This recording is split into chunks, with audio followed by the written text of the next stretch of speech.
جیسے کہ نماز پڑھنا یہ فرض عین ہے نا، فرض عین ہے نماز پڑھنا، ٹھیک ہے۔ آپ نماز پڑھ رہے ہیں، اگر آپ کا استاد بلائے، آپ کے باپ، آپ کے ماں، آپ کے کوئی رشتہ دار بلائے یا کوئی ولی بلائے تو حکم ہے کہ توڑ کے چلے جاؤ۔ فرض نماز کی بات کر رہا ہوں۔ نفل میں تو ماں باپ کی اجازت ہے کہ نفل پڑھتے ہو، اور ماں اگر بلا لے، باپ بلا لے تو آپ کو تربیت نہیں اجازت نفل نماز۔ لیکن فرض نماز میں کوئی غوث بلا لے، کوئی صحابہ بلا لے، کوئی ولی بلا لے تو یہ حکم نہیں ہے کہ وہ فرض توڑ کر کے چلا جائے۔ لیکن اگر نبی بلا لے، آپ نماز پڑھ رہے ہو اور نبی بلا لے، آپ نماز پڑھ رہے ہیں، 4 رکعت والی نماز پڑھی ہے، 2 رکعت والی، 1 رکعت آپ نے پڑھا اور نبی پاک صلی اللہ علیہ وسلم نے پکار دیا، اب کیا حکم ہے؟ اسی کو کہتے ہیں کہ فرض عین تو فرض عین، بلکہ جتنے فرائض ہیں ان سب کی اصل ہے نبی کریم صلی اللہ علیہ وسلم کی تعظیم۔ تو اب وہاں پر بلا جھجک آپ نماز میں ہیں اور نبی پاک صلی اللہ علیہ وسلم نے اگر بلایا تو اب آپ کے لیے لازم ہے اسی وقت جس حالت میں آپ ہیں، سجدے میں ہیں تو سجدے میں، رکوع میں ہیں تو رکوع میں، قیام میں تو جس رکن میں آپ ہیں، اور اگر نبی آواز دے دے تو آپ نماز چھوڑ کر کے نبی کے کام کے لیے جو ہے آپ جائیں گے۔ اب آپ یہ نہیں کہ ان کی نماز پوری کریں پھر جائیں، ختم معاملہ آپ کا، اگر تاخیر کر دی نبی کے لیے تو آپ کا معاملہ ختم ہو گیا، لازم ہے کہ آپ چھوڑ کر کے جائیے۔ دیکھیے نبی کتنی شان اور مطلب اچھا۔ دوسری بات یہ ہے کہ اگر نفل نماز آپ پڑھ رہے ہیں اور ماں نے بلا لیا تو شریعت کی اجازت ہے کہ نماز توڑ کر کے جائے، لیکن آپ نماز توڑ کر کے جائے تو اب آنے کے بعد آپ کو پھر سے پڑھنا ہے۔ ایسا نہیں ہے کہ جہاں سے چھوڑ کر کے گئے تھے وہیں سے آ کر کے لگ جائیں، بلکہ پھر کے۔ لیکن نبی کا مرتبہ دیکھیے، نبی نے بلایا اور آپ اگر جو ہے 1 رکعت پڑھے ہوں، سجدے میں ہوں اور آپ چلے گئے اور نبی پاک نے کوئی کام کرا، چاہے اس کام کو 2 گھنٹہ ہو گیا، جاؤ بازار جاؤ یہ سامان لیا، آپ بازار بھی گئے، دکاندار سے بات بھی کیا کہ یہ دو وہ دو، سب بات چیت کر کے آئے۔ اب آنے کے بعد اب آپ کے لیے یہ نہیں ہے کہ پھر سے نماز پڑھیے۔ اگر آپ نے 3 تسبیح کے بجائے 1 تسبیح پڑھی تھی اور 2 سجدے کے بجائے 1 سجدہ کیا تھا تو اب پھر سے نہیں پڑھنا ہے، بلکہ وہیں سے شروع کیجئے اور نماز پوری کیجئے، آپ کی نماز مکمل ہو گئی۔ آپ سمجھ رہے ہیں؟ یہ ہے نبی کا مرتبہ اور یہ ہے نبی کی شان، جہاں سے آپ نے پڑھا ہے۔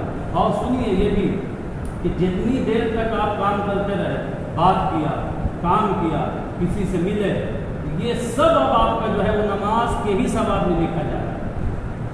یہ نبی کا مرتبہ، ایسا عشق اور ایسا عقیدہ جب کسی کا ہوتا ہے تب جا کر کے وہ مومن کامل ہوتا ہے۔ یہاں تو بدبخت کہتے ہیں کہ نبی کا خیال آ جائے نماز تو نماز نہیں ہوتی۔ دیکھو نماز تو یہاں تک ہے کہ نبی بلائے تو توڑ کے اسی حالت میں جاؤ، ٹوٹنا تو ہے ہی نہیں ہو، اسی حالت میں جائیے، اور چاہے سارا دن نبی جو ہے آپ سے کام کرواتا رہے، جب وقت میرے آپ آ کے کے پڑھیے تو ادا بھی ہے، اور وہ وہیں سے پڑھیے جہاں سے آپ نے پڑھا ہے، اور جتنے دیر تک آپ کام میں رہے ہیں وہ تمام کام میں جو آپ نے کیا وہ سب نمازی ہی میں جو لکھا جا رہا ہے۔ یہ ہے نبی کی شان۔ اب بتاتے ہیں کہ نبی کی تعظیم فرض عین بلکہ تمام فرائض کی اصل ہے۔ کسی نبی کی ادنا توہین یا تکذیب یہ کفر ہے، ادنا توہین کی۔ جیسے ایک مثال میں نے دیا تھا کہ اگر کسی نے یہ کہہ دیا کہ نبی کریم صلی اللہ علیہ وسلم کی کسی بھی چیز کو اگر آپ اس کو بگاڑ کر کے اگر کہہ دیا تو انسان جو ہے کافر ہو جائے۔ جیسے بال کو بلوا کہہ دیا، دانت کو دتوا کہہ دیا، ناخن کو نخنواں کہہ دیا، ایمان اللہ یہ نبی کا نخنواں ہے، گئے ختم معاملہ۔ یہ ہے نبی کی شان، یہ عقیدہ ہونا چاہیے۔ وہی بتا رہے ہیں سارے نبی اللہ تعالیٰ کے نزدیک بہت وجاہت و عزت والے ہیں، اللہ کے نزدیک بہت وجاہت و عزت والے ہیں۔ ان کو اللہ کے نزدیک معاذ اللہ چوڑے چمار کی مثل کہنا کھلی گستاخی اور کلمہ کفر ہے، جیسا کہ اشرف علی تھانوی نے اپنی کتاب میں لکھا ہے کہ معاذ اللہ انبیاء کرام یہ سب اللہ کے نزدیک جو ہے یہ چوڑے چمار کی طرح معاذ اللہ۔ یہ کلمہ کفر، اور یہ کھلی گستاخی ہے اگر کوئی ایسا کہتا ہے۔ اسی طریقے سے ایک چیز اور میں بتا دوں آپ کو کہ جیسے عام طور پر پوری دنیا کو کس نے پیدا کیا؟ اللہ تعالیٰ نے۔ دنیا میں لیٹرین ہے کہ نہیں ہے؟ پوجا خانہ ہے کہ نہیں ہے؟ سور ہے کہ نہیں ہے نا؟ دنیا ہی میں نے ساری دنیا کو پیدا کیا، ان تمام چیزوں کو۔ لیکن سنیے مسئلہ سنیے، اگر کسی نے یہ کہا معاذ اللہ کہ اللہ تعالیٰ نے سور کو پیدا کیا، اللہ تعالیٰ نے لیٹرین کو پیدا کیا، معلوم ہے وہ شخص کافر ہے۔ حالانکہ بات غلط نہیں ہے، بات بالکل صحیح ہے، غلط بھی نہیں ہے۔ کہنے کا مطلب یہ ہے کہ ہر صحیح بات کہی نہیں جاتی۔ بات صحیح بات کہنے سے انسان دائرۂ ایمان سے نکل جاتا ہے، تو یہ کہنا بالکل کفر ہے۔ تو کہا لکھتے ہیں کفر ہے، کیوں؟ اس لیے کہ جتنی ناپاک چیزیں ہیں اور جتنی بے بنیاد چیزیں ہیں اس کی نسبت اللہ تعالیٰ کی طرف کرنا یہ صحیح نہیں۔ آپ یہ کہہ سکتے ہیں کہ ساری دنیا کو اللہ نے پیدا کیا، لیکن ایک ناپاک چیز لے کر کیا کوئی اس کو بھی اللہ نے پیدا کیا، اس کو بھی اللہ نے پیدا کیا، تو ہر گندی چیز اور ناپاک چیز کا نام لے کر کے یہ نہیں کہہ سکتے ہیں کہ اللہ نے پیدا کیا۔ مطلق آپ کہہ سکتے ہیں کہ پوری کائنات کو اللہ نے پیدا کیا، سب آ گیا، لیکن ہر ناپاک چیز کو۔ مثال کے طور پر ماں کا بھائی کون ہوتا ہے؟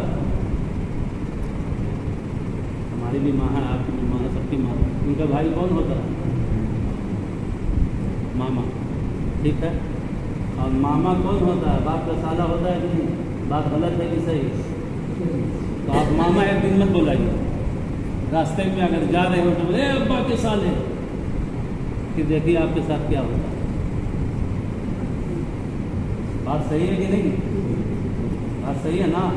ماں کون ہوتی ہے؟ باپ کی گھر والی۔ آپ اماں مت بلائیے، کبھی بلا کے دیکھتے اے میرے ابا کے گھر والے، تو بات غلط نہیں ہے، بات صحیح ہے، لیکن یہ بے ادبی اور گستاخی ہے۔ اس لیے ایسے کلمات سے بولانا یہ بے ادبی اور گستاخی تصور کیا جاتا ہے۔ یہ بے ادب لڑکا ہے، یہ گستاخ لڑکا ہے اس طریقے کی، حالانکہ بات غلط نہیں بول رہا ہے۔ ماما کہیے یا ابا کا سالہ کی بات برابر ہے، لیکن ابا کا سالہ نہیں کہہ سکتے اس لیے کہ وہ بے ادبی ہو جائے گی، وہ گستاخی ہو جائے گی۔ ماں کہہ دیے یا باپ کی گھر والی کہیے، بات دونوں برابر ہے، لیکن ماں بلائیے تو عزت ہے سماج میں، معاشرے میں، لیکن آپ ابا کی گھر والی کہہ کے بلائیے تو پٹائیے گا، بے ادب اور گستاخ گردانے جائیے گا، حالانکہ بات آپ نے غلط نہیں کی۔ اس لیے ہر صحیح بات کہی نہیں جاتی ہے۔ بات صحیح بات اس لیے نہیں کہی جاتی ہے کہ اس کے کہنے میں بے ادبی اور گستاخی کی جھلک معلوم ہوتی ہے۔ اس لیے ایسی بات اللہ تبارک و تعالیٰ کی طرف نسبت کرتے نہیں کہہ سکتے ہیں جو گندی ہو، بری چیز ہو۔ اگرچہ وہ بات صحیح ہے تو بات ایسی چیز کی نسبت کیجیے جو چیزیں اچھی ہیں۔ ساری کائنات کو رب نے پیدا کیا، یہ صحیح۔ تو وہی بتا رہے ہیں کہ اللہ تبارک و تعالیٰ کے نزدیک نبی اور تمام انبیاء کی شان جو ہے بہت وجاہت اور بڑی عزت والے ہوتے ہیں۔ اللہ تعالیٰ ان کو اللہ تعالیٰ کے نزدیک چمار اور چورے کی طرح کہنا جو ہے یہ بالکل گستاخی اور بے ادبی اور کلمہ کفر ہے۔ اس لیے کہ نبی کے ساتھ جو ہے ادنا بھی جو ہے گستاخی یہ کفر ہو جاتا ہے۔ اب ایک چیز اور سماپت، ایک عقیدہ اور نبی کے بارے میں ایک عقیدہ کیا ہونا چاہیے؟ ایک عقیدہ یہ ہونا چاہیے کہ انبیاء علیہم السلام اپنی اپنی قبروں میں زندہ ہیں، اپنی قبروں میں زندہ۔ کیسے؟ جیسے دنیا میں تھے ویسے ہی، جیسے دنیا میں زندہ تھے ویسے ہی اپنی اپنی قبروں میں بھی زندہ ہیں۔ سمجھ رہے ہیں نا؟ اللہ کا وعدہ پورا ہونے کے لیے ایک آن کے لیے صرف موت آئی، پھر وہ زندہ ہو گئے، کیونکہ اللہ کا وعدہ ہے کیا؟ کل نفس ذائقۃ الموت، ہے نا؟